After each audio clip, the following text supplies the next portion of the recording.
Alors, 20 milliards de dollars, c'est bien ce qui a été adopté, ce projet de vie à 2026 à l'Assemblée nationale. On parle de 16,4% d'amélioration par rapport à l'année 2025.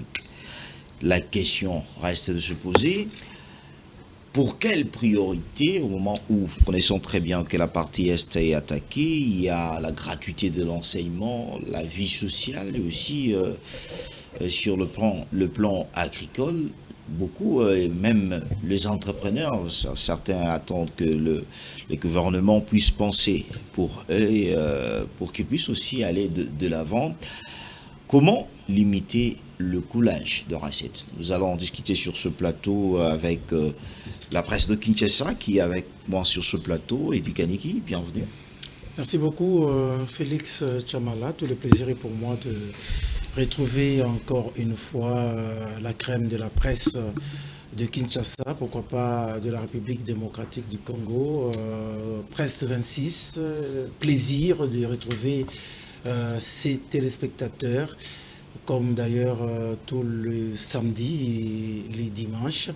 Et nous parlons pour le Congolais, parce qu'il y a des Congolais qui nous suivent. Voilà pourquoi j'aime, d'entrée des jeux, jeter de fleurs à d'autres Congolais qui pensent comme nous au développement de la République démocratique du Congo. Félix Chamala, il y a des Congolais qui se sont réunis en mouvement citoyen qu'ils ont appelé Front pour la 4e République.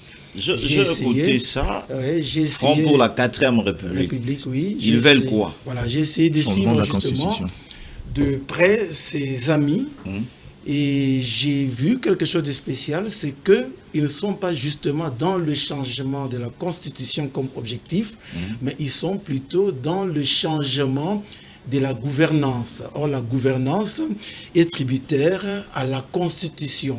La Constitution qui est la loi mère à partir de laquelle ressortent toutes les lois organiques.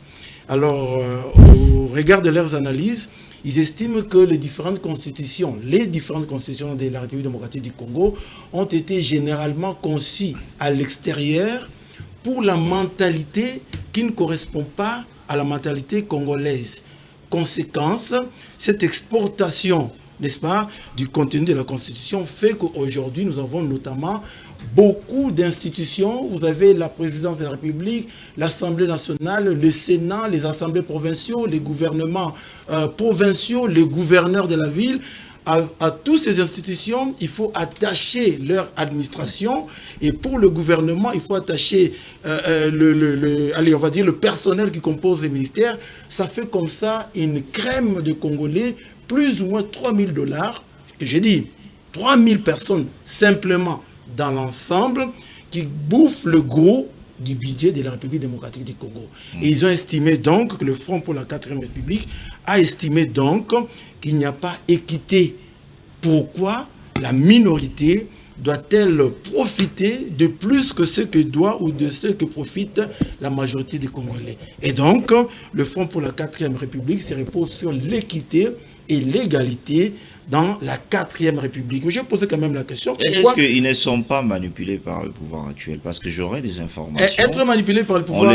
On les utilise justement pour tenter un peu comme on Moi, dit, j'allais dire, être manipulé par le pouvoir actuel, moi, je ne sais pas. Moi, ce qui m'intéresse, ce n'est pas qui est derrière eux, mais ce qui m'intéresse, c'est la philosophie qui se dégage de leur vision. J'ai réfléchi, j'ai estimé effectivement que dans un pays où tout le monde a droit de bénéficier de la richesse, et donc il doit y avoir équité dans le partage des revenus qui appartient à tout le Congolais. Bon, maintenant, si eux veulent en profiter pour se vendre ici et là, moi, ce n'est pas ça qui m'intéresse. Ce qui m'intéresse, c'est que lorsque nous débattons à la télévision, lorsque nous sommes dans nos différents divertissements, excusez-moi, il y a des Congolais quelque part qui réfléchissent et qui mettent sur la table des propositions qui peuvent amener d'autres Congolais à essayer de toiletter et de voir ce que nous pouvons faire de mieux pour que notre République démocratique du Congo aille de l'avant. Merci beaucoup. Serge Ntega, bienvenue. Bonjour Tsamala, bonjour aux amis sur ces plateaux, bonjour aux téléspectateurs, heureux de participer à ce débat. Comment vous parlez trop de Kinshasa? Après la pluie, hein, vous avez constaté quel état est Kinshasa? Sincèrement, je suis fatigué de parler. J'ai comme l'impression qu'on parle au sous. Je suis fatigué. Comment ça? C'est-à-dire qu'au-delà des fanatiques et des supporters qui sont là pour parler des noms des gens, j'ai dit Kinshasa donne un spectacle désolant, apocalyptique. Moi-même, j'ai été sur l'avant-dernière pluie sur haut commandement et était témoin de comment les gens ont été inondés dans leur voiture. Ah bon? Haut commandement, je parle de haut commandement. Après quelques temps de pluie, la rivière Gombe déborde et puis la chaussée n'existait plus. On est où? On est en train de payer des millions, des actions de communication, y compris le concert de Fally Ipupa, me semble-t-il, pour que les gens viennent voir la RDC, viennent voir Kinshasa. Mais on m'a dit qu'il y a deux camions. Ils viennent achetés par Bomba. Je vais arriver. Ils viendront voir quoi? Est-ce que cette ville est gouvernée? Il y a un gouvernement dans cette ville. La question que moi je me pose, parce qu'on a passé tout le temps pendant la saison sèche pour attendre que la pluie revienne, pour que nous gérions les conséquences de la pluie qui étaient prévisibles. Il y a 3-4 ans, on a connu des inondations historiques dans cette ville. Il était temps de prendre de dispositions. J'ai posé la question au ministre de l'Intérieur à l'époque, au briefing des ministres Mouyaya, Maître Kazadi. Il avait dit que c'était la responsabilité de la ville, alors qu'au niveau du ministère de l'Intérieur, il y a toute une direction de gestion des catastrophes.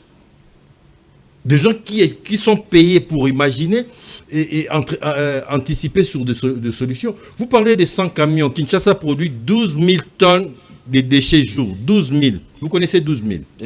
Alors, mettez 100 camions, ah oui, des 40 tonnes. Si ces camions doivent enlever les immondices, ça enlèverait combien? 4 000. Alors, et 4 000, pour les amener où? On n'a pas de décharge publique ici. On avait avec le projet Paro construit la décharge d'Impassa, centre de traitement technique d'Impassa. 273 hectares. Demande-moi combien il en reste aujourd'hui. 42 hectares. De gens squattent là avec des titres de propriété octroyés par l'État congolais. Et la ville de Kinshasa est témoin. Les chefs coutumiers, le responsable qui gère des terres, urbanisme et autres, ont octroyé, ont loti le terrain qui a été affecté pour les traitements et la gestion des déchets de la ville de Kinshasa. Conséquence, c'est le fleuve Congo qui devient des dépotoirs nationaux. Pour preuve, si vous allez à Inga, au point de captage où la SNEL prend un peu de l'eau du fleuve pour faire tourner les turbines, vous voyez tout. Mais là, ce n'est qu'un échantillon. Vous voyez tout ce qui vient de Kinshasa, pour ne pas dire du Congo. Donc, la décharge finale, c'est le fleuve Congo. Mais nous allons à Belém pour dire que nous sommes un pays solution. Je ne me retrouve pas. Vous voyez, c'est-à-dire que ça donne la folie. Je me dis, est-ce que sommes-nous gouvernés? Ce que je dis, c'est pas. Est-ce qu'il y a ce que je suis en train de dire là. Provincial. C'est ce que je suis en train de dire là. Oui. Ce n'est pas politique, c'est citoyen. Ah oui. C'est citoyen. Qu'on se mette d'accord. Je me dis, je ne vois pas une gouvernance, je ne vois pas la raison pour laquelle je prends de moins en moins la parole à ce sujet, parce que des fois, tu risques de parler avec tes tripes, quoi. Tu risques de parler avec beaucoup de mots. Mais je me dis, on vend quelle image du pays? Au moment où on présente d'autres pays comme un pays solution, naturellement, mais qu'est-ce que nous en faisons? On continue à produire du plastique. Tous les sachets ailleurs, au Rwanda, les sachets n'entrent pas, même au Congo-Brazzaville, je pense qu'il y a une politique qui impose les emballages biodégradables. Sommes-nous incapables d'arriver à ça? Et Kinshasa, n'en parlons pas, on n'a pas de réponse. Nous n'avons que des devoirs. On doit acheter le contrôle technique, on doit acheter le permis, on doit acheter, je ne sais pas quoi encore, la vignette. Mais pour quelle route? Imaginez que vous avez... Il n'y a pas de route. Imaginez que vous passez une heure, votre voiture c'est noir sur une artère ici au centre-ville. Qu'est-ce que vous avez en retour? Qui prend en charge la réparation ou le changement du véhicule? Personne. Il n'y a pas de route. Il n'y a pas de route à Kinshasa. Merci, mais c'est car je comprends que la gestion de Kinshasa vous préoccupe, hein? Michel Kassanga, bienvenue. Merci Félix Tiamala. Salutations à tous les confrères autour de la table. Salutations également aux téléspectateurs. Très heureux de vous retrouver, très heureux de retrouver 26 Presse. Et je suis très content de participer à ces débats citoyens, surtout à ces décryptages autour de ces sujets, un sujet très capital et très important, et un sujet d'actualité, le budget et ses priorités. Ses priorités. Quelqu'un m'a dit de vous poser la question, est-ce que le nouveau président de l'Assemblée nationale est toujours dans l'UNC? Le nouveau président de l'Assemblée nationale, jusqu'à preuve du contraire, il est toujours de l'UNC. Il est toujours de l'UNC parce que nous n'avons vu aucun document, aucun acte qu'il est bout de l'UNC. Et au sein de l'UNC aujourd'hui, la question peut bien sûr se poser parce qu'au sein de l'UNC aujourd'hui, il y a des ceux qui pensent qu'il n'est plus de l'UNC parce que il est peut-être trop proche du président de la République. Il y a aussi des ceux qui pensent qu'il est toujours de l'UNC, mais jusqu'à preuve du contraire, au vu de la situation, au vu de son élection à la tête de l'Assemblée nationale, la dernière visite des courtoisies du président national de l'UNC, avant même d'assister à une plénière, il est d'abord passé à son bureau pour le féliciter personnellement et puis lui prodiguer quelques conseils en tant qu'ancien président des reprises de l'Assemblée nationale. Et ce sont les signes qui prouvent à suffisance qu'il a toujours la confiance du président national de l'UNC et qu'il est toujours membre de l'UNC. Mais l'UNC reste un parti politique comme tous les partis politiques où, vous savez, aujourd'hui dans les partis politiques, il y a aussi des états-majors et des cartels.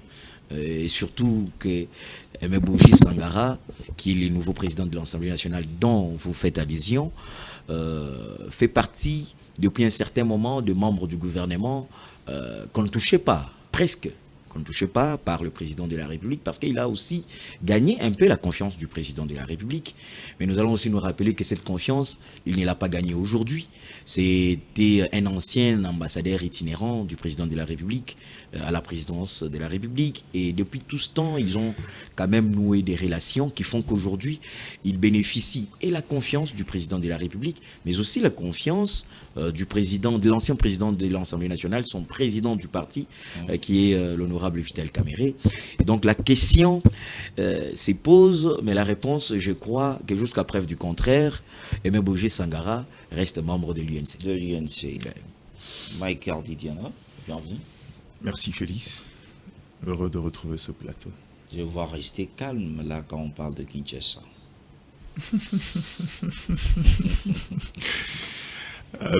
Ce que je devrais faire, c'est lui qui parle. Vous savez, ça fera près de 20 ans qu'il a fait de Kinshasa sa spécialité. Du journal de la ville, nous connaissons ce que c'est en matière de gestion de l'actualité de Kinshasa. Seulement, c'est vrai, quand on parle par exemple à ce qui se passe au niveau de Belém, c'est les ressources naturelles qu'on a qui fait de nos pays solutions. C'est vraiment pas en question en termes de gouvernance. Si vous voulez parler de gouvernance, le paradoxe se retrouve à un autre niveau. Aujourd'hui, Kinshasa a mis en place ce qu'on appelle un couloir vert, le plus grand espace protégé du monde. Consacrer 30% de son espace comme couloir vert. Ça voudrait dire qu'à ces niveaux-là, l'écologie est devenue la règle en matière de gestion. Ça part de la partie est jusqu'à Kinshasa. Mais quand vous regardez Kinshasa, vous avez l'impression qu'il y a éco-gestion dans la ville de Kinshasa. La réponse est non. Certes, quand vous parlez de la gestion des catastrophes naturelles, pour moi, c'est la résultante de mauvaises politiques d'urbanisation, mais surtout au niveau de la gestion de l'attribution des espaces à lotir, ça c'est une véritable difficulté à certains qui ont construit sur des nappes qui devraient canaliser de l'eau. Aujourd'hui, on est en train de, avec je pense le ministre provincial qui est en train de détruire l'avantage c'est que on ne sait pas, on détruit. L'avantage c'est que quand on parle de manière générale, il faut éviter la fixation sur des individus, des pères, de nous faire perdre. Il ne voulait pas parler avec ses tripes, moi je ne voudrais pas parler avec mes tripes, surtout que dans ces gouvernements, j'ai quand même des gens qui me sont proches. Je ne parlerai pas du ministre Jésus Noël Cheke ou encore de l'ancien d'IRCAB Israël Moutala, mais là on parle de la question de la ville de Kinshasa. Je vous dis ici que le gouvernement a pris la décision de mettre 540 000 kilomètres comme couloir vert. Et pendant ces temps, la ville qui devrait être la vitrine, la ville de Kinshasa, qui fait partie de ce couloir vert, il n'y a pas éco-gestion. Il n'y a même pas un début, il y a un semblant d'initiative. Kinshasa est un cumul de mauvaise gestion en termes de gestion urbanistique. Oui, ça c'est au niveau des inondations, mais la gestion de déchets. Vous savez pourquoi les gens qui sont à Lingouala aujourd'hui commencent à souffrir? Parce que déjà quand vous avez un sol marécageux, avec la mauvaise gestion des déchets, des emballages non biodégradables, vous affectez le sol et l'absorption de l'eau ne se fait plus comme il se doit. Une ville comme Kinshasa, avec ses caractéristiques géographiques, ne peut pas manquer des capteurs d'eau de pluie. Est-ce que les gens savent qu'il y en avait à Lingouala? Est-ce que les gens savent que quand le colon a construit les différentes communes, Lingouala, au regard de sa position stratégique, le centre, notamment la partie palais du peuple où on a construit, on a mis des cailloux, c'était des zones de captage d'eau. Est-ce que les gens le savent?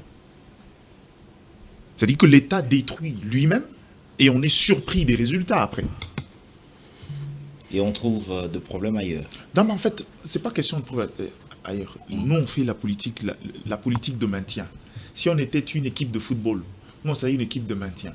L'essentiel, c'est pas le titre. Nous, l'essentiel, qu'on reste dans le championnat. Et vous savez, vous connaissez la caractéristique de ces équipes-là. Ils brillent par la vente des équipes. Quand il a quelques talents en interne, des joueurs. C'est-à-dire que quand il y a quelques talents qui brillent, c'est faut liquider parce que c'est le seul modèle économique. Oui. Et malheureusement, c'est ça le caractéristique de Kinshasa. C'est pourquoi je dis, je voulais rentrer. La philosophie présentée par Eddy, elle est certes bonne, c'est un débat qui tient la route. On peut en discuter sur la Constitution. Moi, je fais partie des gens qui estiment que cette Constitution-là est un mimétisme. Par exemple, la question sur la décentralisation, on est resté sur sur le découpage, on n'est jamais passé à la décentralisation. Il y a de quoi revoir si on veut parler de gouvernance. Mais le problème, c'est que comment on veut aller dans des problèmes un peu plus structurels quand les simples choses conjoncturelles qu'on peut gérer, on ne sait pas faire. On veut nous faire croire qu'aujourd'hui, il faut supprimer certaines institutions. OK. Mais je vous donne un exemple.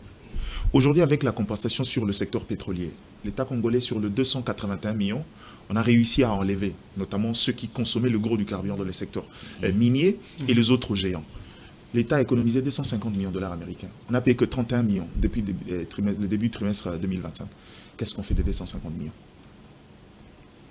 Et on se partage comme... J'arrive. Comme a dit Nicolas Kazadi. On parle de l'équité. On se partage. La notion qui est très essentielle, l'équité en matière de ressources de la République. Ok, parlons-en. Aujourd'hui, il existe, Kinshasa a une forte propension vers l'informel parce que le secteur formel aujourd'hui ne garantit rien, surtout pour les nationaux.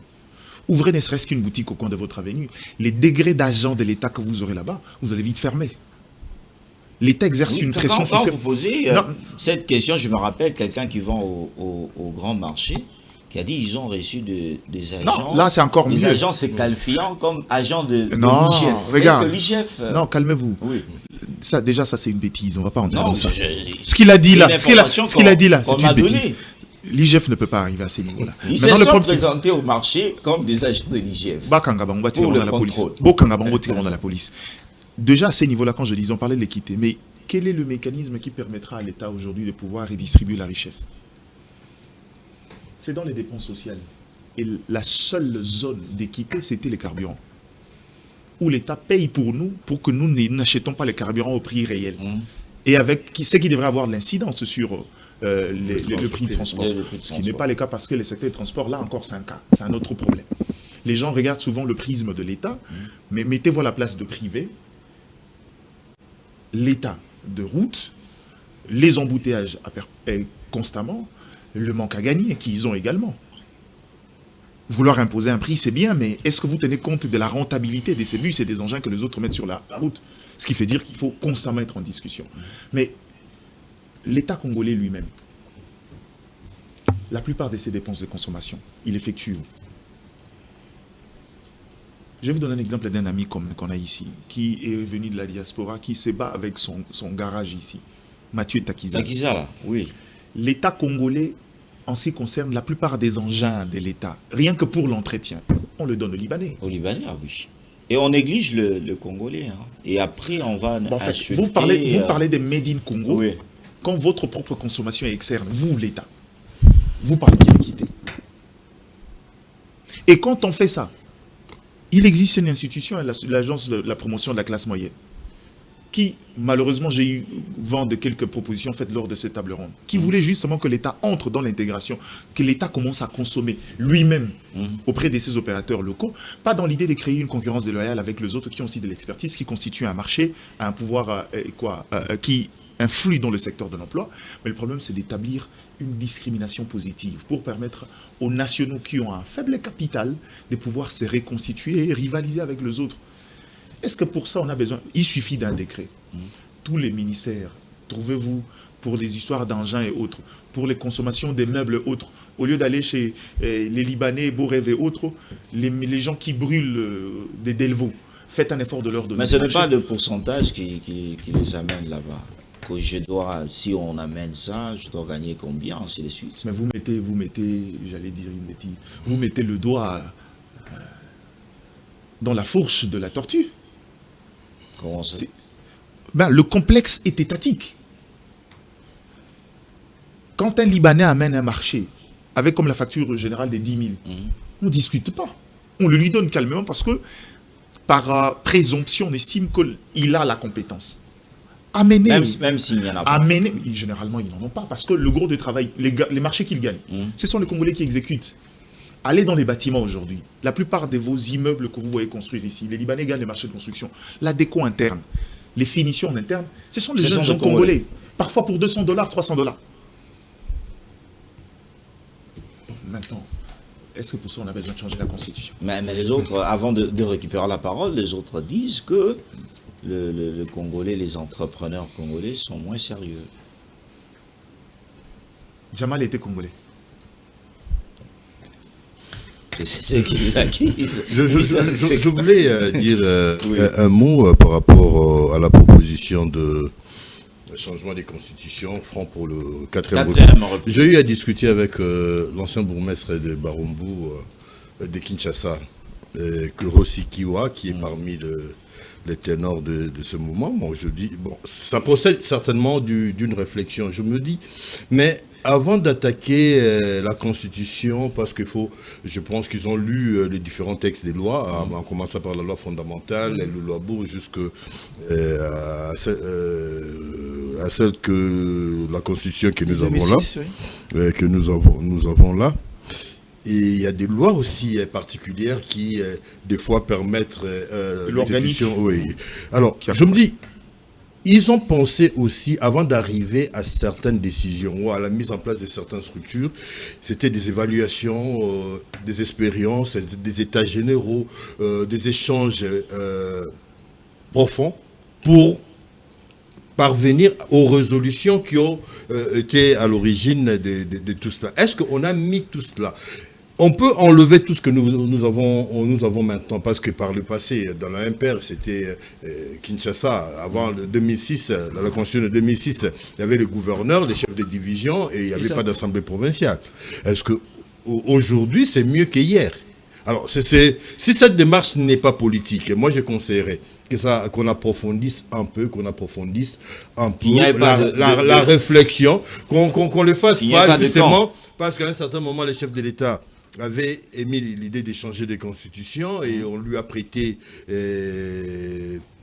tout ce qu'on a connu, y compris les Nanga, et qu'on va se greffer dans cette fente pour essayer de faire plaisir à qui que ce soit. L'idée peut être bonne, mais à condition d'apporter des arguments, parce qu'on ne peut pas rester dans la superficialité et dire que quand on change la constitution, automatiquement ça change. Donc qu'est-ce qui changerait ici, dans le cas où on le ferait, et dans la gestion de la ville de Kinshasa? On va rester dans par exemple. Et qu'est-ce qui ferait qu'on ne commanderait plus le meuble de la Chine? Parce que je vois très mal le président américain rouler dans un véhicule qui n'est pas produit aux États-Unis, où le président français n'est pas prendre une Citroën.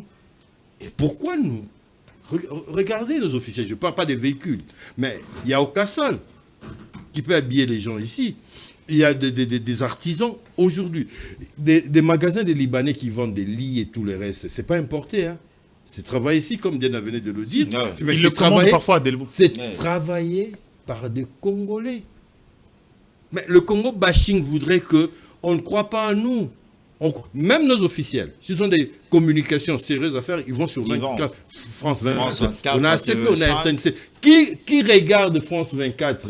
Qui regarde les actes? Qui lit le soir pour avoir les informations du Congo?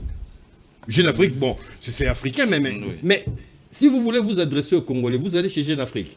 On vous demande plus de 100. On dit que vous, ici, vous n'êtes pas professionnel. Non. Si on est plus de 100 millions d'habitants aujourd'hui, et la commune qui n'est pas professionnelle. Ah oui, c'est parmi les... Mais s'il vous plaît, citez-moi un seul Congolais qui est parti d'ici, je parle de journalistes, et qui a échoué. On a les Kirun Maïzo, on a notre vieux qui était à la présidence. Il y a Charles Mbouya.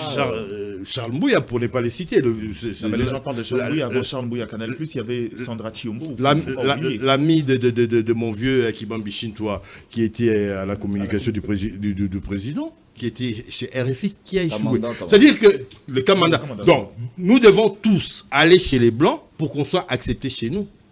Soukana complexe, quoi. Soukana Bouzoba. Je ne suis pas pour cette thèse-là, parce que moi, je crois, par le fait que ceux avec qui on a été, avec le Kéruine, on a travaillé à Raga. Et je ne vois pas ce qu'il avait d'exceptionnel. C'est-à-dire que je fais le choix de rester au Congo et ne le prenez pas comme une valeur amoindrie. Aimer son pays ne peut pas être un délit. Nous devons tous aller chez les Blancs pour que nous soyons acceptés ici. Ceux qui viennent de la diaspora, là, prenons-le tous. Ils ont apporté quoi? Je préfère encore des gens qui ont étudié ici. Un monsieur comme Mouyaya qui a fait toutes ses études ici. Et il essaie de faire ce qu'il fait, grâce à Dieu, comme ministre. Vous pouvez le comparer à quelle personne? Au travail d'Eric Nindou. Ah oui, par exemple, là, il faut parler. Vous pouvez comparer? Est-ce qu'on peut comparer les deux? Arrêtons cette... Ou bien Tina Salah. Ce complexe-là, qui voudrait qu'on pense que le meilleur cravate, c'est celle qui vient de chez les gens, même si c'est vrai. Mais l'exemple burkinabé avec Sankara et même avec le président qui est là, consommons congolais, c'est consommons congolais. Tout à fait. Merci. À ce sujet, Félix, si vous me permettez, une petite parenthèse, je soutiens à ce sujet, surtout sur ces complexes que nous sommes en train de développer aujourd'hui, pensant que ce sont ceux qui viennent de l'extérieur, qui ont de l'expertise par rapport à ceux qui sont chez nous au pays. Tu sais, il y a un paradoxe à ces sujets. Je ne sais pas si vous avez suivi hier, lorsque le président a accueilli son invité, les commentateurs, j'étais vraiment un peu choqué hier par les commentaires de nos confrères de la RTNC. Très personnellement, j'étais vraiment touché. Il y a des trucs qui m'ont tout de suite permis même d'arrêter de suivre ces reportages. C'est quoi? Il n'y avait pas des images. D'abord, il y a le commentateur qui va dire que les Congo est des nouveaux... sur la scène internationale? Des nouveaux, je crois... la République démocratique du Congo est des nouveaux visitables, un truc comme ça. Fréquentables. Voilà, fréquentables. Ils aiment beaucoup cette expression. Ils aiment beaucoup cette expression. Ça, c'est juste pour flatter. Non, sincèrement, j'étais tellement touché parce qu'au début de la semaine, le président de la République recevait ici en République démocratique du Congo un autre président qui l'a rendu visite. Pendant 5 ans, le président, il y a un balai diplomatique des plusieurs présidents qui ont visité la République démocratique du Congo, qui ont été reçus par le président de la République. Et nos confrères, parfois, face à ces complexes qu'on est en train d'évoquer sur ces plateaux, nos confrères de la RTNC commencent à tomber un peu dans dans cette flatterie qui on commence... les a vus même le jour de l'indépendance. Et qui commence... Ils ont écarté Joseph Kabila. Voilà, et qui commence... Ils ont voulu effacer l'histoire. Donc ils ont raconté une histoire de 2002 à 2018 sans citer celui qui était au pouvoir à cette époque-là. Vous voyez, ça commence un peu à amplifier ces complexes qui veut auprès de ceux-là qui veulent démontrer que c'est ceux qui viennent de l'extérieur qui ont plus d'expertise que ceux qui sont au pays. Alors c'est aussi un conseil à nos confrères lorsque vous êtes reporter, commentateur lors des grands événements suivis partout au monde comme ça, il faut parfois éviter de s'adonner à de telles pratiques qui pourrissent un peu la profession. Voilà un peu. Et surtout à la RTNC. Oui, ça devient récurrent. Il y a beaucoup de reproches lors de matchs, lors de cérémonies. Hein, vous faites trop de fixations sur la RTNC. Les gens qui ternisent le plus l'image, surtout dans le métier, c'est ceux qui arrivent, tendent un micro et puis commencent à faire comme Feu Gigodo ou encore les autres membres du président, Philippe Soukaraboy. C'est généralement des gens qui ternisent. Oui, voilà. Bon, vous savez, Tembe, encore que ces termes s'est dénaturé après. À la base, le Tembe était des journalistes sans rédaction, les freelances, qui venaient faisaient un travail en fonction de ce qu'ils récoltent, ils choisissent quelle rédaction diffuser. Mais après, c'est devenu de la bouillabaisse, ça c'est une certitude. Mais ça encore, on va rentrer dans un débat éternel sur l'absence de l'organisation du secteur par l'État, la qualification du journalisme avec l'évolution de nouvelles technologies. C'est toute une table ronde. Et je commence à croire qu'à un moment donné, il faudra qu'on arrive à l'ordre de journalisme. Ça nous éviterait beaucoup trop de... Bon, encore que lorsqu'on parlait de ces complexes, on ne parlait pas simplement des journalistes. Il a donné d'ailleurs l'exemple de politique, qui déjà pour s'habiller préfère aller au Japon et tout, alors qu'il y a des couturiers congolais. On est revenu aux journalistes, c'est vrai, mais il faut on doit prêcher pour notre propre chapelle. Comment ? D'abord, on prêche pour notre propre chapelle. Tout à fait. Comme ça, Papa Griffe viendra prêcher pour sa chapelle aussi. Ah, bien entendu. Parce que je vous dis la vérité, j'ai une paire de chaussures que j'ai achetées, c'est Papa Griffe, ça fait 6 ans que je porte encore. Voilà. Alors, on entame le débat 59 milliards de francs congolais pour l'année 2026.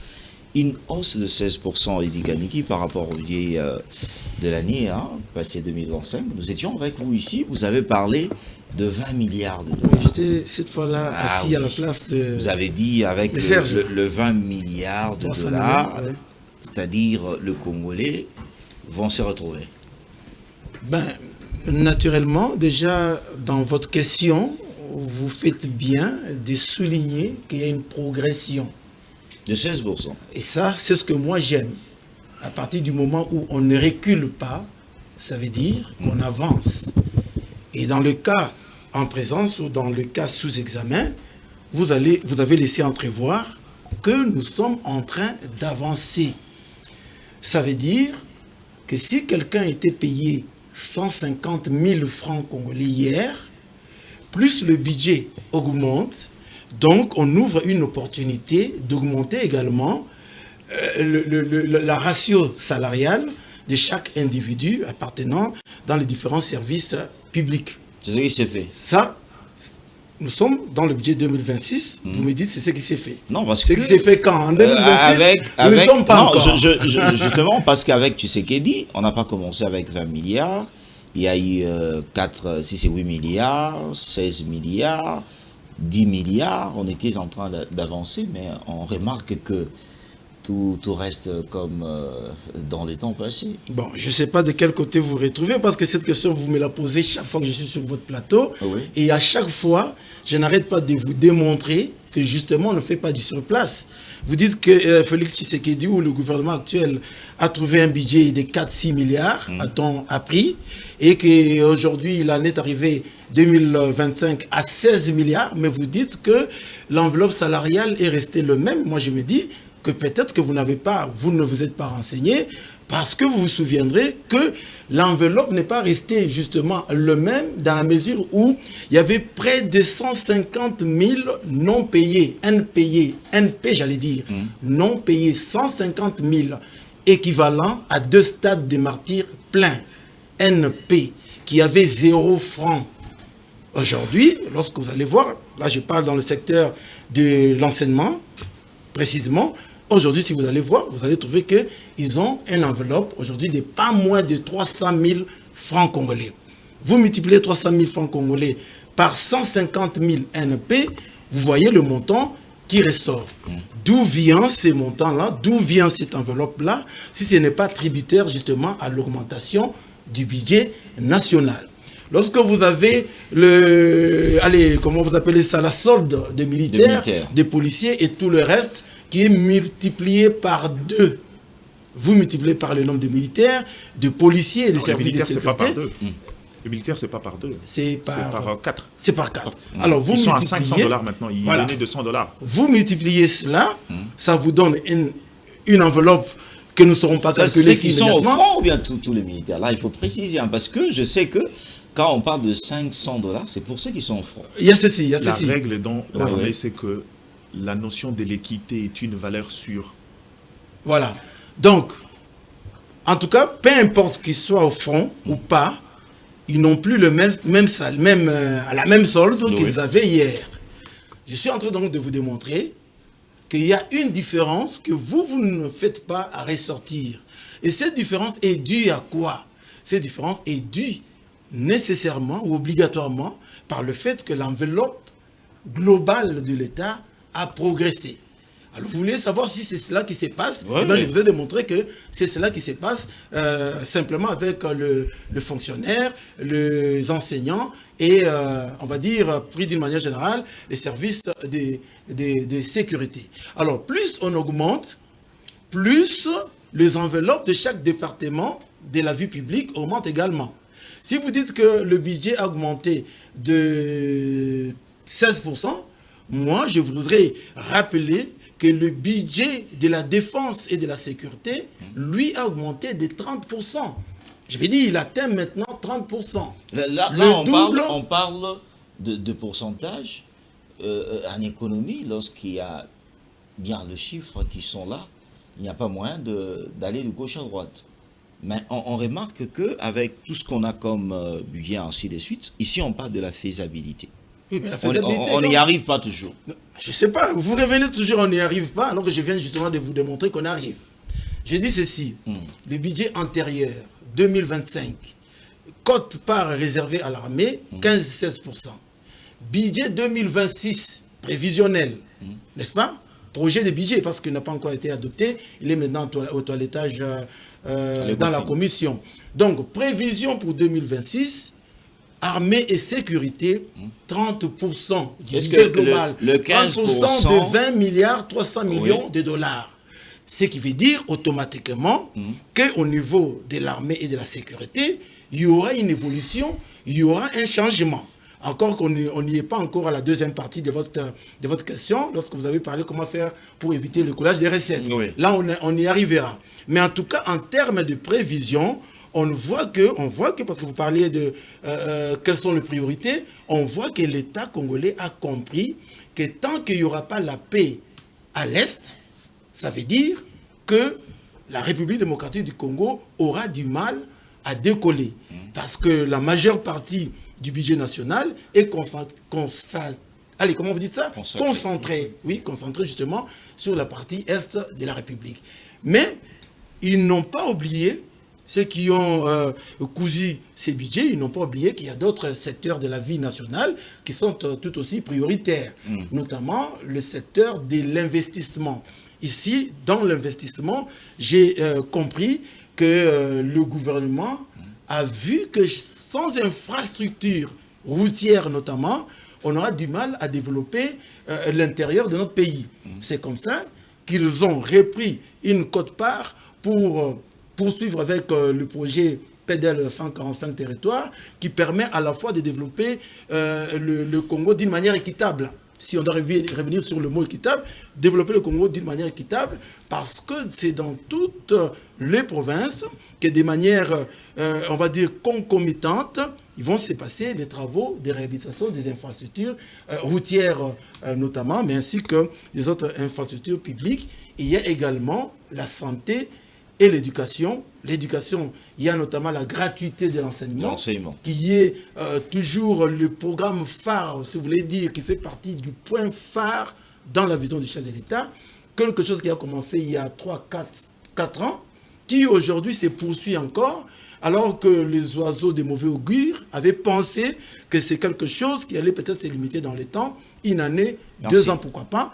Aujourd'hui, ça se poursuit et j'ai vu que c'est repris dans le budget. Moi, je me dis que tel que j'ai vu la programmation, je comprends effectivement que les priorités, telles que vues par le gouvernement, c'est également tel que moi je le vois. Et ceci, s'il est bien coordonné, je pense qu'il y aura effectivement évolution et changement. Dans ces cas, vous avez écouté Eddy Kaniki, quand on l'écoute, c'est comme si, avec ce qu'on a eu 16 milliards en 2025, avec ce qu'on a 20 milliards aujourd'hui, c'est-à-dire les choses sont en train de bouger.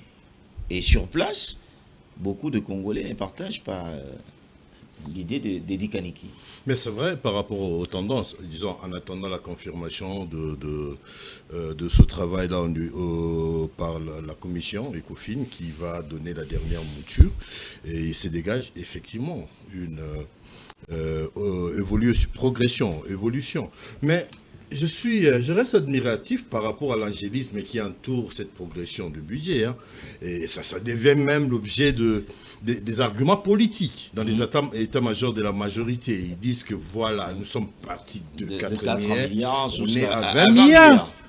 Mais on ne dit pas que la loi polémique de chiffres, de code minier y a été pour beaucoup. Il y a certaines lois qui ont été prises.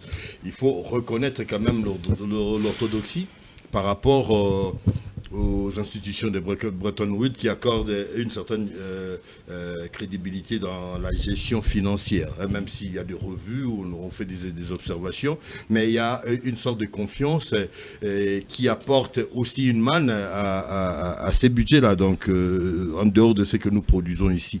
Mais en fait, de budget, parlons-en. On parle de budget 2026, 2025, la reddition des comptes a donné quoi ?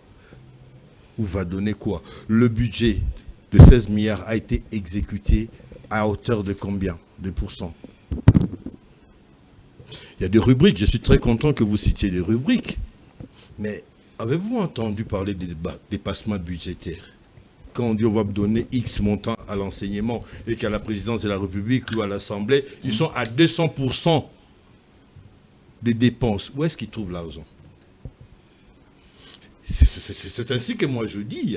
Je voudrais peut-être doucher un peu votre enthousiasme en disant dans l'exécution, ça ne se suit pas, et c'est pas toujours comme c'est écrit sur papier.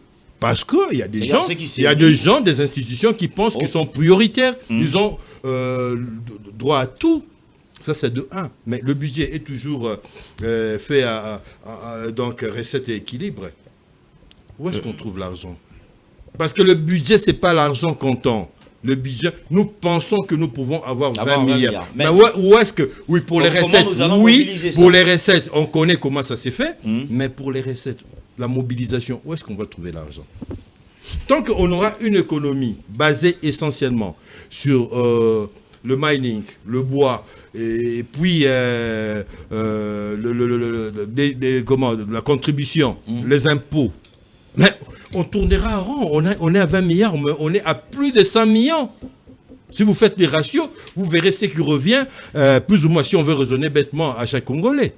Donc, il n'y a pas lieu de chanter, il n'y a pas lieu de danser, tout en reconnaissant les efforts fournis. Hein, je suis très, très, très clair là-dessus. Si, ce budget-là, vous qui l'avez lu, donne quelle part, laisse quelle part à la production ou à l'initiative interne qui fera en sorte que l'État puisse élargir son assiette. Si on se contente seulement de ce que le mining apporte et tout, les entreprises traditionnelles, les personnes morales, mais il y aura toujours un manque à gagner significatif. Quand on parle budget, j'aimerais qu'on élargisse un peu nos horizons, nous comme journalistes, et essayons d'aider ceux qui sont là et qui pensent bien faire leur travail avec le 20 milliards, moi j'ai dit c'est insignifiant, et de donner les moyens aux Congolais. Le président de la République en son temps avait promis la création des emplois. Non, des millionnaires. Ah, des millionnaires. Il a fait mieux. millionnaires. Mais qu'est-ce qui s'est fait pour qu'on arrive là? Je pense pas que quelqu'un qui gère des millions puisse exercer dans l'informel. Et quand vous êtes dans le structurel, automatiquement, l'État a sa part. Donc, quand on parle budget, cher ami, et ceux qui nous regardent, essayons un peu de rester calmes dans nos têtes et d'abord nous poser la question, les taux d'exécution de budget passé et qui a pris, quoi? On a donné quoi à qui? Toujours respecté. Non. Parce qu'à chaque fois, généralement, il faut reconnaître... Pour nous annoncer, on le fait, mais remarquez que la reddition des comptes, on n'en parle presque pas. Ça passe. Or, avant de voter les budgets, nous passons par la reddition des comptes. Et là, la Cour des comptes aussi reste muette, et les institutions restent muettes, et les journalistes se focalisent vers le budget à venir en applaudissant, en sensant le tel ministre et tel autre, en oubliant que c'est un travail d'équipe, un travail collectif qui doit être défendu ou assumé par toute une équipe, quoi. Mais le laurier s'est remporté par certains individus qui passeront comme des experts. On a beaucoup de docteurs ici en économie. Mais moi, ou en finance, moi, je n'ai vu personne, un savant qui nous apporterait un plan pour... Vous savez qu'il existe des prix Nobel de l'économie? Vous savez qu'il en existe. Il y a des gens qui apportent des solutions dans leur pays, qu'on remarque et puis à qui on accorde des prix. Avec tous les diplômes que nous avons en économie, il n'y a pas de gens qui peuvent imaginer des systèmes qui pourraient aider le gouvernement à faire mieux que ce que nous avons là. Je ne vous pose pas la question. Merci, Maïgar Didiana. Aujourd'hui, on parle là parce que le gouvernement manifeste cette volonté de mettre au moins en priorité le plan sécuritaire à 30%. On néglige pas aussi l'éducation. L'éducation, l'agriculture, les infrastructures. Mais ici, le problème, est-ce que l'équilibre financier sera respecté? Vous savez, en économie, une notion basique de l'université, c'est que la dimension quantitative dont on parle, dont on appelle la croissance, n'est pas une valeur absolue en matière de développement. Le développement, c'est la faculté de pouvoir repartir convenablement sur les dépenses d'investissement et savoir accroître la capacité de mobilisation de l'État. Vous me demandez la question de la répartition. La loi de finances est une loi, mais elle n'a jamais été respectée chez nous. La preuve, je chute là où Serge Seka... En fait, je commence là où Serge Seka a chuté. On est presque à quelques jours de la clôture de la session. Se déroule de manière concomitante à la fois les discussions sur le budget 2026 et la reddition de comptes. Qu'est-ce que vous attendez de concret dans ça cette peut pas, ça se passe pas comme ça. Comment vous voulez quelqu'un qui évalue le rapport final, le rapport annuel, au même moment il se projette déjà? Comment vous connaissez le fait? Et on ne connaît pas, qu'est-ce qui s'est passé dans... Laissez-moi vous expliquer, on connaît. C'est fait à dessein. Pourquoi c'est fait à dessein? Vous parlez de la répartition. La répartition, c'est que malgré le fait qu'avant l'élaboration d'un budget, il y a ce qu'on appelle les conférences budgétaires, où chaque institution présente son canevas, son calendrier, chacun décide de dégager ensemble avec les services de finances, on définit le target de ressources qu'on va allouer à un secteur. Mais pendant l'exécution, déjà au premier trimestre, il existe des institutions qui sont en dépassement, qui consomment déjà les 100%. Au regard de la priorité, on va priver aux autres de leurs ressources. Et quand vient le moment de la reddition de comptes, on fait de l'arbitrage. Comment? Les excédents de consommation des autres, on impute aux autres institutions qui n'ont pas consommé, qui n'ont pas bénéficié, pour pouvoir arriver devant le Parlement et devant la Cour des comptes, par exemple, défendre la consommation et l'exécution du budget. Mais là n'est pas seulement le problème. On parle de l'exécution du budget. Mais ma foi, de quel budget on parle? Au mois d'août, entre août et septembre, si j'ai bonne mémoire, il y a eu un collectif budgétaire. Vous savez ce que c'est un collectif budgétaire? C'est la loi des finances rectificative. Vous savez pourquoi ça arrive généralement? Quand on se rend compte de la difficulté d'exécuter, on revoit à la baisse le besoin de consommation de l'État. c'est ce qui majore un peu le taux de croissance évoqué par Serge Nsé. Quand vous direz on a exécuté à 98%, mais en réalité, les budgets initiaux votés n'est pas exécuté à près de 70%. Maintenant, je vais laisser la dimension micro. Et dit, les autres en ont parlé. Allons sur l'approche macro. L'État projette de pouvoir collecter 20,3 milliards de dollars américains. Sur quoi l'État compte? Parce que si vous suivez les stats, les institutions habilitées vous disent que la capacité de mobilisation annuelle de l'État est évaluée à 12 milliards, capacité interne. Et que le 8 milliards qui restent sont de l'ordre de ressources extérieures. Qu'est-ce que l'État a entre les mains maintenant? La promesse de 400 millions du Fonds monétaire international pour la deuxième revue qu'on va commencer, dont le conseil d'administration rendra son verdict en décembre. L'État a quoi?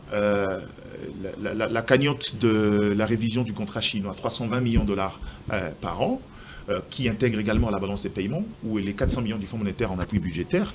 L'État a encore quoi comme ressources? Je pense que maintenant, extérieur. Maintenant, je crois que ça sera des legs. On compte également sur les ressources avec le Fonds de durabilité et de résilience, notamment sur les questions environnementales, dont on n'est même pas sûr de pouvoir l'avoir. Les cumuls de cette somme-là vous fera la limite si c'est beaucoup de milliards. Ce qui vous fait un total d'à peine du réalisme en termes de mobilisation de 14 milliards. Mais on est à 20 milliards. Des prévisions. De prévisions. Hein. Attends, on va y aller doucement. Maintenant, la question, c'est que ce gap de près de 6 milliards, sur quoi l'État compte pour pouvoir la mobiliser? L'État, aujourd'hui, commence à faire de la vente des bons et obligations du Trésor comme étant un truc pourtant ponctuel qui arrive pour des besoins. Plus précis, c'est devenu une norme en matière de gestion maintenant. Et encore que, il y a un facteur économique sur quoi on ne tient pas compte. Les pertes occasionnées par la nouvelle politique monétaire. Au niveau de l'épargne seulement de Congolais, on évaluait à près de 2,5 milliards. 5 millions de dollars américains perdus. Au niveau de l'épargne, dans une société composée à majorité à plus de 80% des agents pauvres.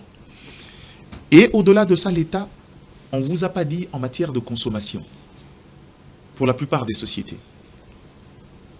Cet ajustement au niveau de la politique monétaire a influé également sur la capacité de production et de consommation sur le marché. Vous verrez que c'est pourquoi vous avez vu quelques ballons d'essai. L'augmentation de la taxe de voyage. Quand il y a eu tollé, on s'est rétracté. Ce qui est sûr, c'est qu'on va l'appliquer. Ils ont retiré cette mesure. Ils ont dit, mais ils n'ont pas retiré. Ils vont l'appliquer progressivement. Vous verrez que le prix du billet va aller crescendo, on va le majorer progressivement. Mais c'est justement que quelqu'un m'a expliqué, l'autre fois quand le gouvernement avait dit qu'il y aura baisse de billets d'avion, c'est parce que le gouvernement a payé au moins... mais quand ils se sont sentis limités, alors on devrait ajouter cette taxe-là. Je préfère pas rentrer dans ça. Je vais rester dans ce qu'on évoque maintenant sur ces budgets et son réalisme. Ce qui me choque encore le plus, c'est que je ne sais pas qui ou comment on a réussi à faire revoir les priorités du gouvernement sumunois, pourtant à la base salutaire. Le budget 2025 est parti sur des allocations en termes de dépenses d'investissement de 48% du budget national. Vous savez ce que ça veut dire?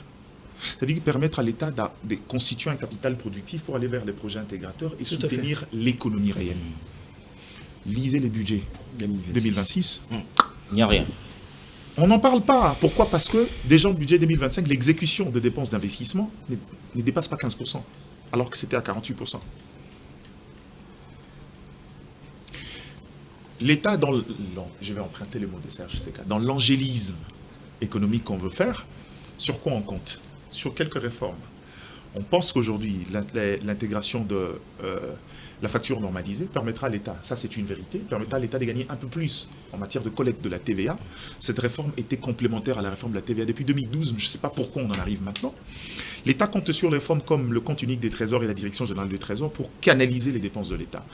On est quand même les seuls États aujourd'hui en plein 21e siècle où le ministre des Finances est obligé d'ordonner pour un autre ministre.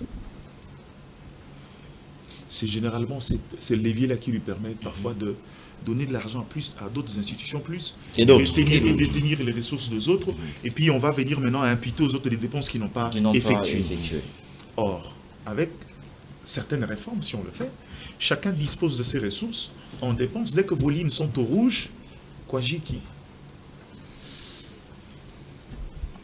Et on ne sait pas comment. Est-ce qu'à ces niveaux-là, on aura de l'orthodoxie? Là où ça compte, si on veut être un peu plus raisonnable, dans le respect de la programmation financière, si on arrive à ces niveaux-là, ça peut-être intégrera l'orthodoxie dans la gestion de ressources et permettra à chacun de consommer au prorata de ce qui lui a été attribué en termes de budget, mais ça ne résoudra pas le problème de comment mobiliser.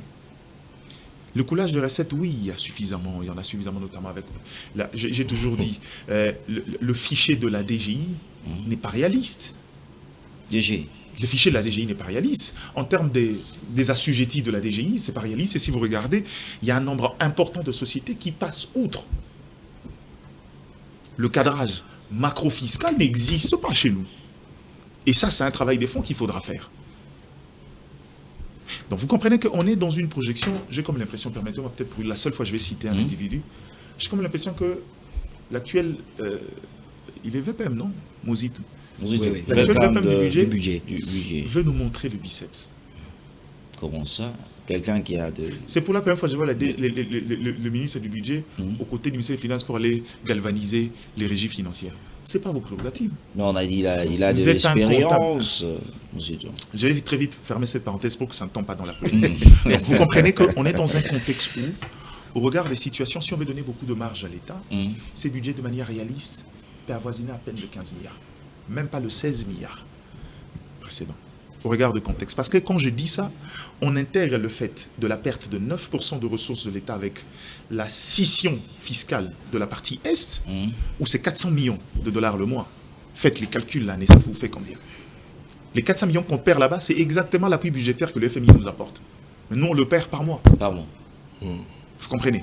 Donc en gros, on est dans un contexte pareil. Quand vous regardez, on se pose des questions. Peut-être qu'on a maintenant de magiciens. On verra comment le tour de passe-passe va se faire. Et moi, encore une fois de plus, je me dis, le budget programme tel que défini, le budget 2025 contenait beaucoup d'innovations, sur quoi moi je comptais. Et j'ai vu que dans la bonne volonté de la première ministre, mais j'ai comme l'impression qu'il commence à y avoir beaucoup trop de guéguerres politiques qui influent sur ça. C'est pourquoi j'ai cité le VPM du budget. Il va un peu vite en besogne, un tout petit peu. Est-ce que dans la préparation de ce projet, est-ce la planification est rigoureuse? Ou bien on passe par pêle-mêle, on prend tel, on donne des chiffres, on dit que non. Est-ce qu'il y a du travail, cette planification? Je crois fortement que les conférences budgétaires se déroulent de manière aléatoire. Ça, c'est mon intime conviction et je peux asseoir ma conviction par un élément factuel. Si vous posez la question aux provinces, aucun gouverneur n'est capable de vous définir le PIB de chaque province. Je dis bien, aucun gouverneur. Comment vous évaluez le produit intérieur brut sur le plan national si au niveau des entités des provinces, au niveau des provinces, personne n'est à même de pouvoir l'évaluer? C'est là où j'estime qu'on part sur des bases aléatoires. Je chute avec un autre élément qui me prouve la difficulté en termes de mobilisation de budget. L'autre innovation de ces budgets, la fiscalité du tabac. Les gens ne le savent peut-être pas, mais le marché du tabac rapporte au trésor public. C'est 1685 milliards de francs congolais annuellement. L'État congolais, dans son souci de mobiliser plus, je sais sûr qu'ils comptent sur ça, ils ont monté le droit d'assises à ces niveaux-là. Passant de 50 quelques à 120 pour les importateurs. Et quelle est la conséquence? Et ça, c'est depuis le premier trimestre 2025. C'est quoi la conséquence? Le volume de consommation a baissé de 20%. 20%, vous savez, c'est combien? C'est 22 millions. Maintenant, imaginons qu'on garde ces systèmes, cette fiscalité-là, avec cette base imposable sur le droit d'assises. Là, on espère qu'en 2026, on va voir. C'est là où je reviens dans la notion de... on va se perdre si je rentre dans les notions économiques. On va rester simple. Parce que l'accroissement de taxes n'ont pas pour conséquence d'engendrer plus de mobilisation de l'État. Ils ont tendance à déstabiliser la production, à freiner la consommation. Si ça doit arriver, ça arrive de manière progressive dans un cadre de change partenariat public-privé. Quand vous le faites de manière unilatérale, les effets pervers qu'on récolte, c'est la réduction de la production et également la faiblesse de la consommation. Et du coup, la faible mobilisation de ressources. Alors, dans ce contexte-là, quand on parle du budget, 20,3 milliards, je me pose... Ça fait peur. J'ai même envie d'anticiper, de faire le prophète. J'ai dit, très vite, au niveau de juin, on aura un collectif budgétaire qui va venir embellir le taux de consommation à la fin. Mais on arrivera à un collectif budgétaire, un peu comme en 2025, on vote un collectif budgétaire pour des ressources qui ont déjà été consommées depuis les 3 premiers trimestres. Au moins, Eddy Kaniki, lui, il croit. Non, mais Diane non plus n'a pas dit. Diane non plus, juste une minute, Diane non plus n'a pas dit qu'il ne croit pas. Mais il a dit. Mais ça fait peur. Il a dit qu'il ne croit pas qu'on va atteindre le 100%. Je l'ai suivi. De l'exécution, de la mobilisation. Et déjà, si on atteignait les 70%, je reviendrai. Alors, il faut Serge, Michel Kassanga, est-ce qu'aujourd'hui, avec tout ce que l'État est en train de perdre, nous connaissons très bien la partie est de la République qui est attaquée, on reste dans le 20 milliards. Ici, le problème, c'est la mobilisation de cette Diane l'a évoqué que plus de pourcentage ou plus de moyens qui nous viennent de l'extérieur, mais ce qui reste, comment nous allons le faire à l'interne? Avant même de répondre à cette question, je vais tout de suite ouvrir une parenthèse et la refermer très vite. Le VPM du budget aux côtés du ministre des Finances pour aller galvaniser les régies financières. Et les Tambo nous a parlé du corps, hein. Le gouvernement, le président de la République leur a dit que le gouvernement est un corps. Donc, un ministre peut quitter son secteur pour se retrouver dans un autre secteur au nom du corps gouvernemental. Peut-être. Bon, j'ai suivi. J'ai suivi cet extrait-là. C'était terrible. Alors, pour revenir au sujet, abolir la loi sur les attributions. Effectivement, des ministères. Et qu'est-ce qu'on fait du job description de chaque c'est encore l'EI a besoin des bons doigts. Est-ce que pourtant on peut marcher avec l'œil? Vraiment, on peut marcher avec l'œil. Le passage était un échec. C'était une parenthèse. Et moi, je sais pourquoi ça a été un échec. Vraiment. Psychologiquement, le journaliste a eu de l'ascendance sur les quelques faits d'analyse de communication que les gens n'ont pas vus. Alors, Félix Chamala, moi je vais tout de suite dire que l'économie générale du projet de loi de finances 2026, présenté à l'Assemblée nationale par Madame la Première ministre, je pense vraiment, et je vais m'assumer sur ce point, que c'était une présentation politique. Alors que sur le plan économique et sur le plan de finances publiques, les réalités nous prouvent autre chose dans cette augmentation qu'on nous a toujours amené année après année dans chaque présentation. Et je vais tout de suite rejoindre les confrères. Tant que nous ne passerons pas au budget programme, toutes ces présentations que nous sommes en train de suivre resteront que des lettres mortes. Le comble est-ce qu'on est dans un budget programme? Donc un budget donc c'est ce projet est quinquennal. Oui. Donc voyez un peu. Donc c'est-à-dire que nous sommes dans une difficulté qui ne dit pas son nom. Vous savez, le point soulevé autour de cette table capitale, c'est que lorsque nous ne savons pas tirer les leçons de la gestion passée, il est difficile de se projeter dans l'avenir. Mais on a dit ici, on n'arrive pas à expliquer comment on a à utiliser. L'expédition, en fait, cette expédition de la reddition des comptes au niveau de l'Assemblée nationale, 24 heures après, nous sommes dans la présentation de la loi de finances 2026. 24 heures après. Est-ce que nous avons tiré les leçons de la gestion passée? Non. Et aujourd'hui, nous avons des projets qui se retrouvent. C'est comme ça qu'avec le peu de regard des députés, quelqu'un s'est rendu compte que dans le projet du ministre des Transports à l'époque, Jean-Pierre Bemba, il avait mis l'achat des 60. Lui-même ne s'en rendait pas compte. Lui-même, il semblait chercher, c'est moi qui ai écrit. C'est moi qui ai écrit ça. Alors, nous nous retrouvons avec des projets. C'est-à-dire, on colle le projet, on colle de choses. Nous avons des projets des lois. Sans même consulter. Voilà, des projets de loi aujourd'hui au niveau de la Commission économique et finances. Qui vont être expédiés parce que, est-ce que l'exécutif se rend compte que nous sommes en train de nous engloutir dans des situations qui vont nous compliquer dans l'avenir? Je vais relever deux faits. La priorité de ces budgets et donner plus La sécurité. je dis bien à l'aspect politique qu'aux besoins du peuple et de la population. Bon, c'est...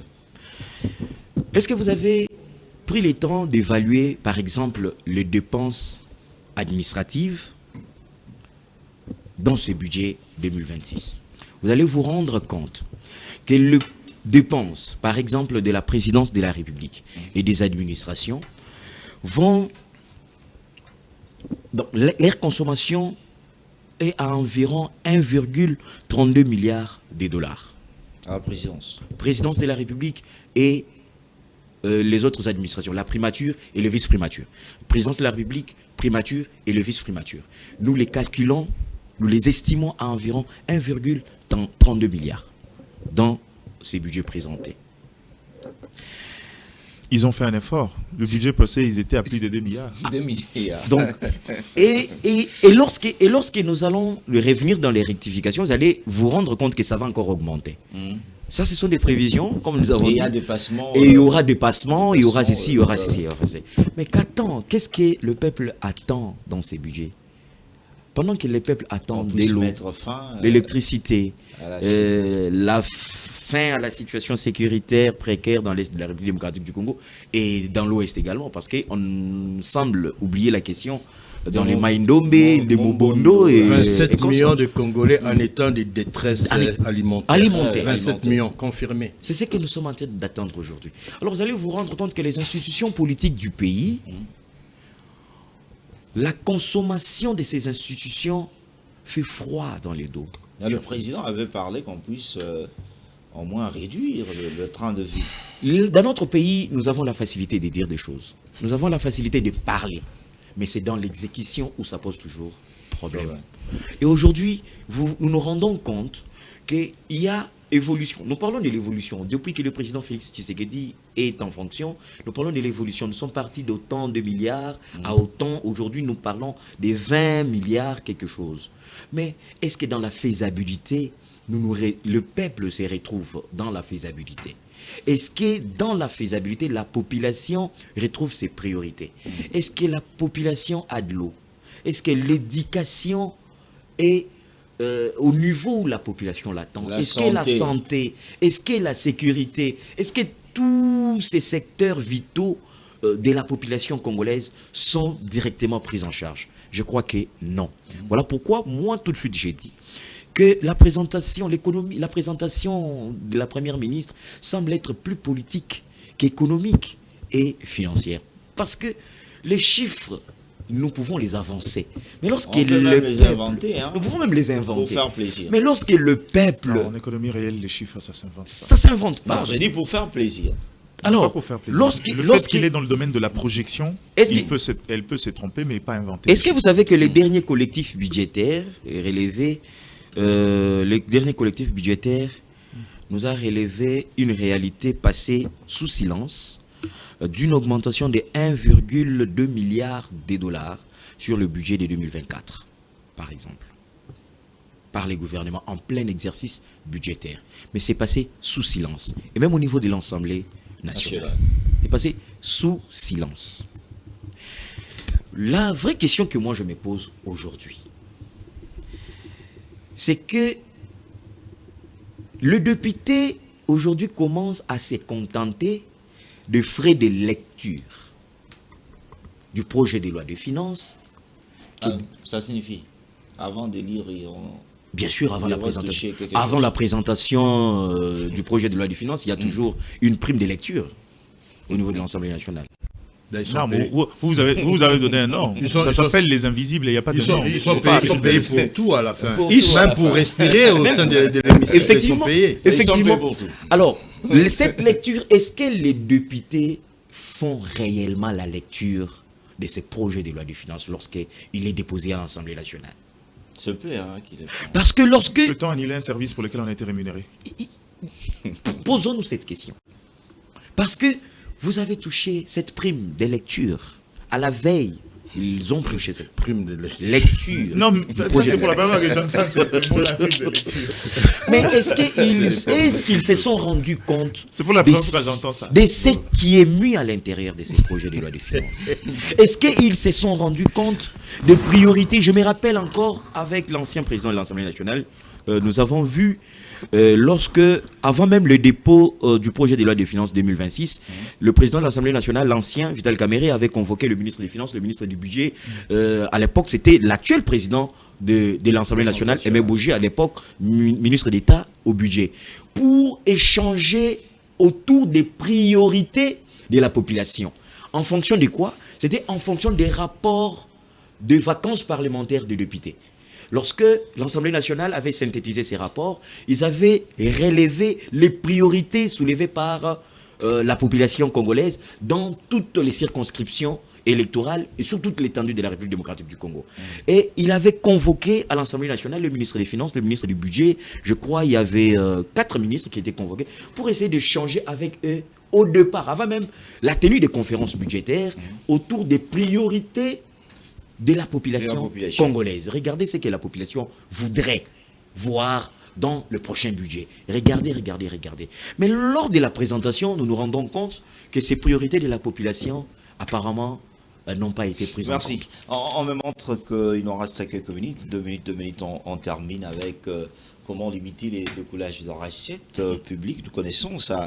C'est aussi un problème, hein, en République démocratique du Congo, coulage de recettes, ou détournement, où on gaspille un peu sans toutefois penser à la population, aux décaniques. Bon, on va parler des coulages des recettes, mais je voudrais 2 minutes, revenir, parce que nous sommes presque en 2 minutes, on va en parler. Je ne voudrais pas revenir ici avec des termes techniques comme Diana, qui a abordé le sujet de manière technique en tant qu'économiste, mais moi je voudrais revenir ici en tant qu'intellectuel congolais et rebondir sur quelques faits.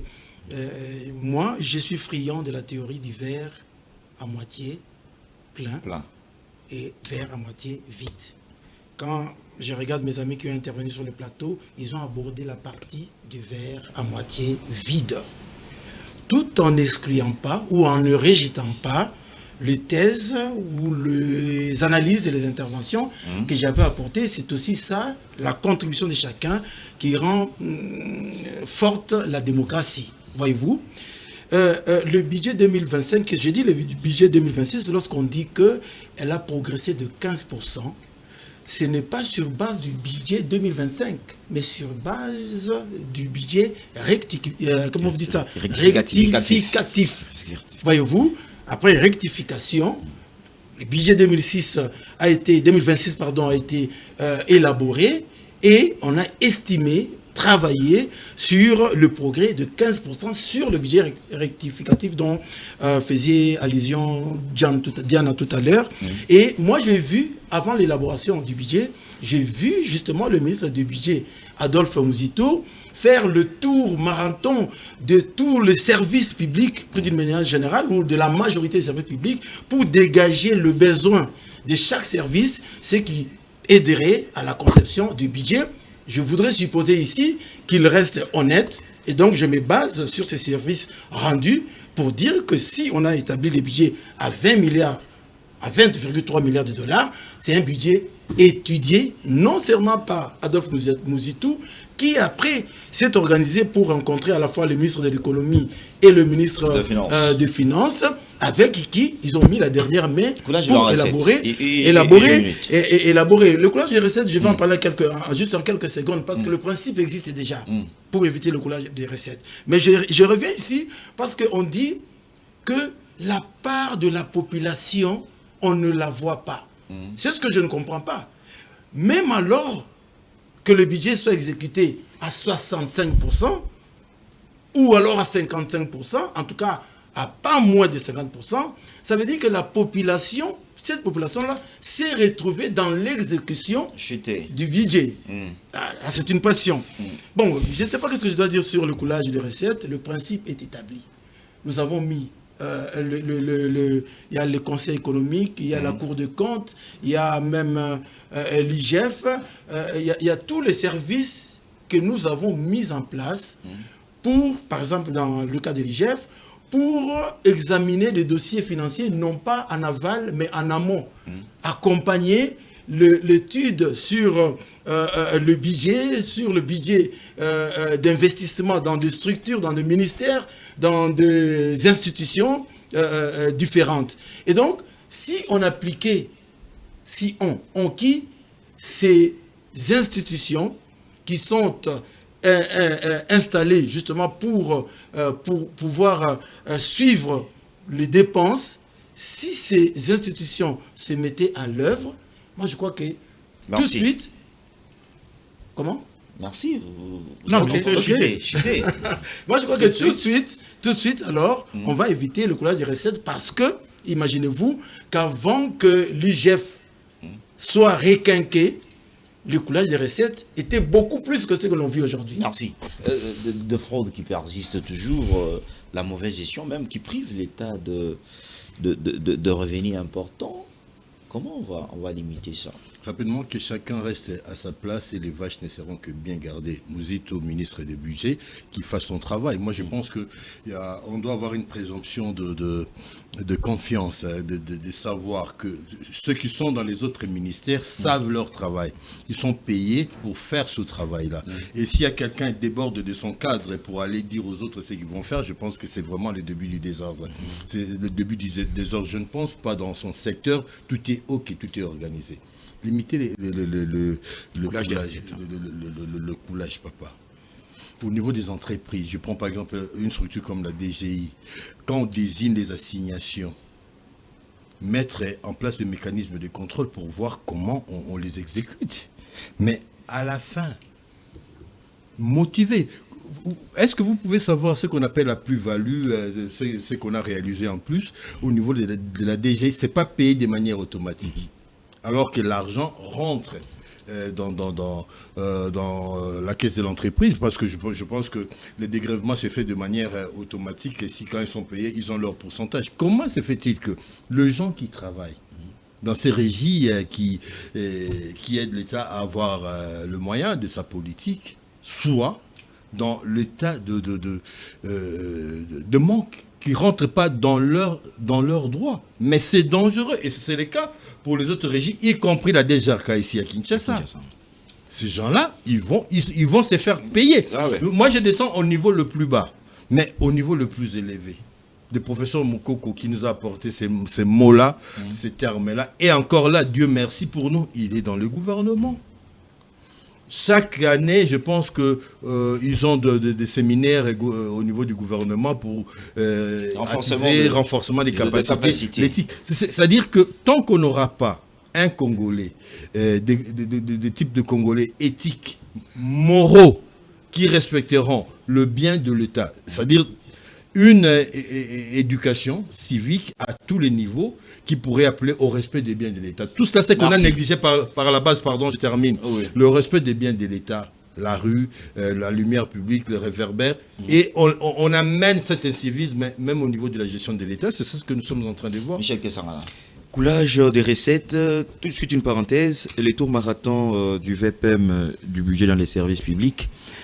Et je crois que les conférences budgétaires ont été mises en place pour faire ce travail qu'il lui est en train de faire dans son tour marathon. C'est aux conférences budgétaires où chaque domaine de la vie publique est représenté et où chaque besoin est très bien compris, les quotes-parts réparties. Donc le VPM n'a pas besoin de se promener dans des services publics pour essayer d'évaluer le besoin de ces services et afin de les caractériser. Il a besoin d'avoir plus de précision. C'est pour la visibilité. Je crois que c'est pour la visibilité. Il a besoin d'avoir plus de précision. Il y a une conseil il donne ses directives et les services conseil des ministres et la tutelle va le répercuter. Va les répercuter. Évitons la visibilité. Alors, le clientélisme aujourd'hui dans le service n'aide pas à ce qu'il n'y ait pas coulage de recettes. Aujourd'hui, avec les nominations des nouveaux directeurs généraux dans des services publics de l'État, tout celui qui arrive, il fait un effort pour apporter lui aussi sa liste ou encore intégrer ces gens, des 100, 300, 400 personnes qui arrivent, pour la plupart, ce sont des militants du parti politique, ils n'ont aucune expérience, ils n'ont peut-être pas des probités. Ils arrivent parce que ce sont des combattants du parti politique, c'est un poste qu'il a gagné sous un label d'un parti politique, et quand il arrive, il doit faire plaisir au président de ces partis politiques, au secrétaire général du parti politique, prendre les militants, les combattants, les amener dans ses services. Et quand est-ce que ces derniers ont été formés pour que lorsqu'ils sont sur terrain, qu'ils puissent contribuer à ce qu'il n'y ait pas coulage des recettes. Donc le clientélisme dans les services publics, c'est un des facteurs qu'il faut vraiment bannir. Mais aussi nos politiques pour encadrer ces recettes qui doivent contribuer à notre budget. Vous avez vu par exemple avec les opérations à Kinshasa aujourd'hui, contrôle technique, permis de conduire.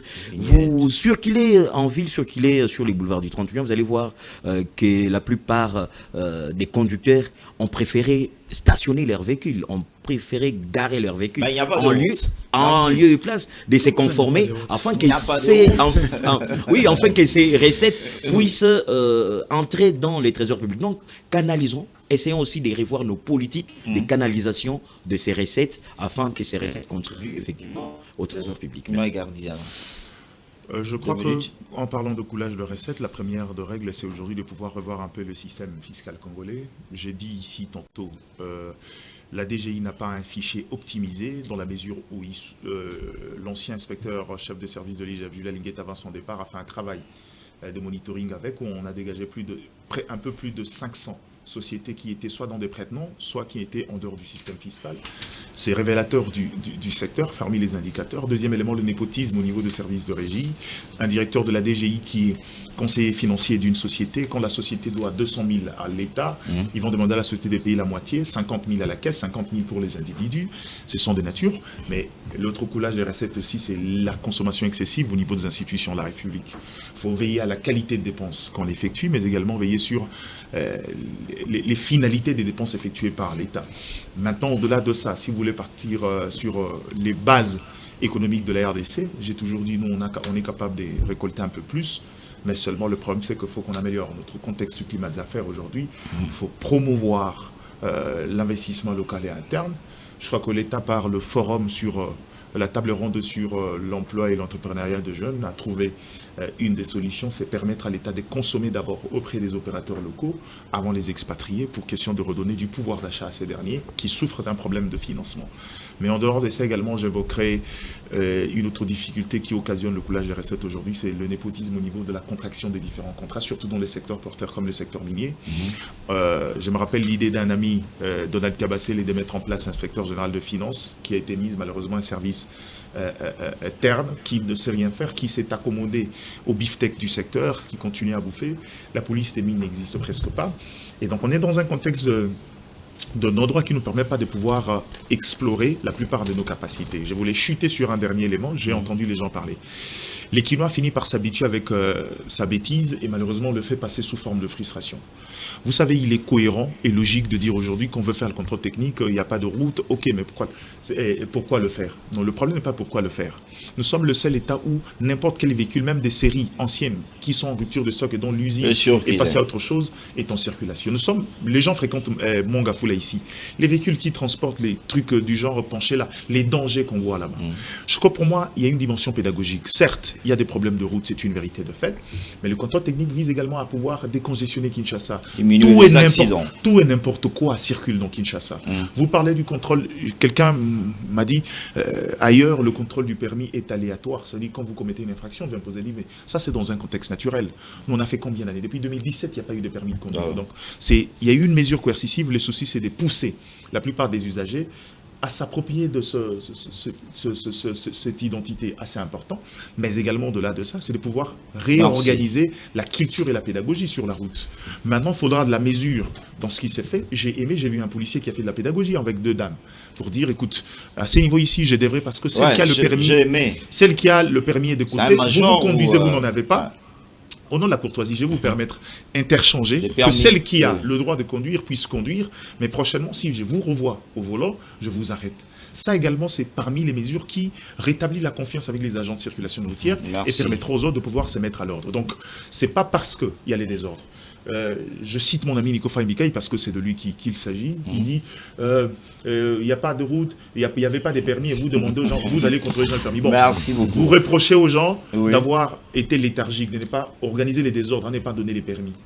Quand ils veulent obliger aux gens de se procurer du permis, vous le leur reprochez encore. Merci beaucoup. Finalement, on est dans quel contexte? Donc, en gros, que les Quinois comprennent que c'est vrai, certains vont aller dans les dérapages, mais ces mesures sont quand même importantes pour nous ramener à l'ordre. Okay. Maintenant, au niveau du contrôle, il faudrait qu'il y ait quand même une mesure, savoir, je fréquente quelle route, je suis par exemple, quelqu'un qui habite Kasavubu, il est évident que pendant le contrôle technique, il y ait des problèmes d'amortissement et autres au regard des états de route. Merci beaucoup. Soyons cléments et soyons beaucoup plus pédagogiques que coercitifs dans les décisions au niveau de ces mesures. Merci beaucoup, Mike Didiana, Serge Nteka, Edi Kaniki, Michel Kassanga.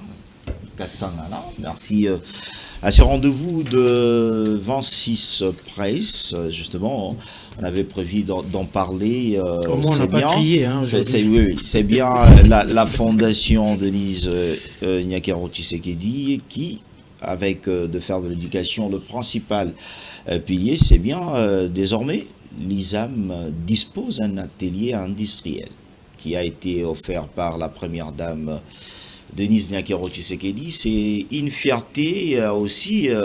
Elle a profité de cette occasion d'offrir 300 bourses d'études à l'ISAM à cette occasion.